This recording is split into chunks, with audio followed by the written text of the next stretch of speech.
Bonjour. On commence cette revue de presse aux États-Unis. On en parlait dans le journal. Le département de la sécurité intérieure autorise depuis hier les agents de l'immigration et des douanes à interpeller des clandestins.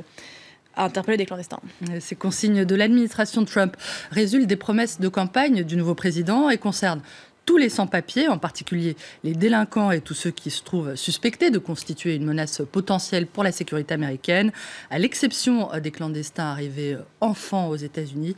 D'après le site de la télé ultra-conservatrice Fox News, si ces consignes satisfont une partie de l'opinion, notamment des forces de l'ordre qui disent se réjouir de voir enfin réellement appliquer les dispositifs de lutte contre l'immigration illégale, elles inquiètent en revanche les associations qui viennent en aide aux immigrés. Elle dénonce des mesures indiscriminées qui ne permettront pas de faire la distinction entre celui qui aura commis un simple délit, un délit tout à fait mineur, et un braqueur de banque, par exemple.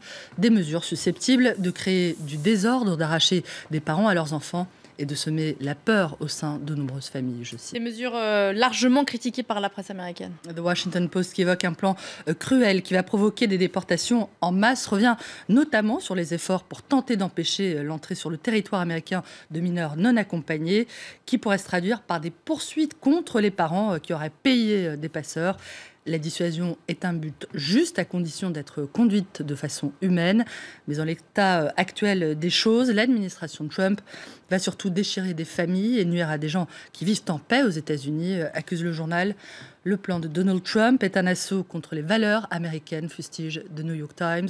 Ce qu'il entend mettre en œuvre va complètement bouleverser et faire reculer des politiques migratoires qui étaient jusque-là intelligentes, transformer les mécanismes de déportation en quelque chose de plus extrême, en quelque chose d'effrayant et de plus onéreux, au détriment de valeurs américaines extrêmement précieuses.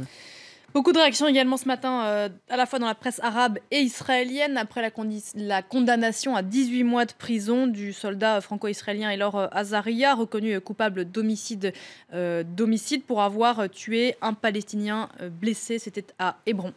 Le verdict fait la une du Jerusalem Post qui rappelle que le parquet israélien avait requis une peine entre 3 et 5 ans, une peine nettement supérieure donc à celle qui a été décidée, mais qui est jugée toutefois finalement encore trop sévère par les soutiens du jeune soldat. Justice a été rendue, écrit pour sa part le quotidien israélien, qui explique en substance que ces 18 mois de condamnation, qui mécontentent les extrêmes, je cite en Israël, est une sorte de compromis entre ceux qui demandaient la plus grande sévérité et ceux qui plaidaient en faveur d'une relaxe.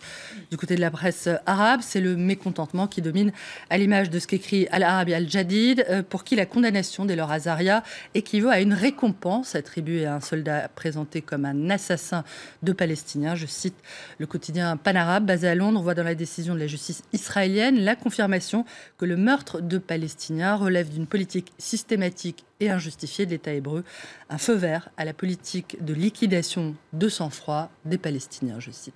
Direction le Zimbabwe à présent, dont le président a fêté hier ses 93 ans. L'inamovible Robert Mugabe, 36 ans de règne, et qui entend d'ailleurs encore briguer un nouveau mandat en 2018, est le plus vieux dirigeant de cette planète, rappelle Courrier International, qu'il montre porté, on le voit dans un cercueil où il continue de dévorer de bon appétit. Une allusion aux agapes de son précédent anniversaire, au cours desquels le dirigeant avait servi à ses hôtes de la viande d'éléphant, de buffle, d'antilope et un gâteau de 92 kilos pour la bagatelle de 800 000 $, d'après Jeune Afrique, qui rappelle les graves difficultés économiques auxquelles sont confrontés les Zimbabwéens, citant aussi au passage la déclaration de l'épouse du président aux objections faites sur l'état de santé de sa moitié. Son cadavre sera candidat sur les bulletins de vote, je la cite, et vous verrez des gens voter pour le cadavre de Mugabe. Robert Mugabe qui sera peut-être inspiré par les prouesses d'une professeure de kung-fu chinoise. Elle a un an de plus, 94. The China Daily raconte comment les démonstrations de Zhang Exian, connu sous le nom de Mamie Kung Fu, lui ont valu d'accéder à la notoriété sur les médias sociaux, sur les réseaux sociaux chinois. Madame Zhang, rapporte le journal, pratique les arts martiaux depuis qu'elle a 4 ans, âge auquel son père lui aurait enseigné les techniques du Kung Fu, même quand elle était au lit. Un apprentissage précoce, donc, associé à une discipline de fer respectée toute sa vie durant. Debout tous les jours à 5 heures, pratique du kung-fu avant de prendre un petit déjeuner simplement composé de porridge de nouilles. La vénérable artiste dit aussi cultiver elle-même ses propres légumes, couper son bois et cuisiner tous ses repas. Figurez-vous, jamais d'éléphant, de buffle, d'antilope ou de gâteau géant au menu. chacun son régime. Voilà, on sait ce qu'il nous reste à faire. Merci Hélène. À demain pour de nouvelles revues de presse et nous on se retrouve juste après la pause. À tout de suite.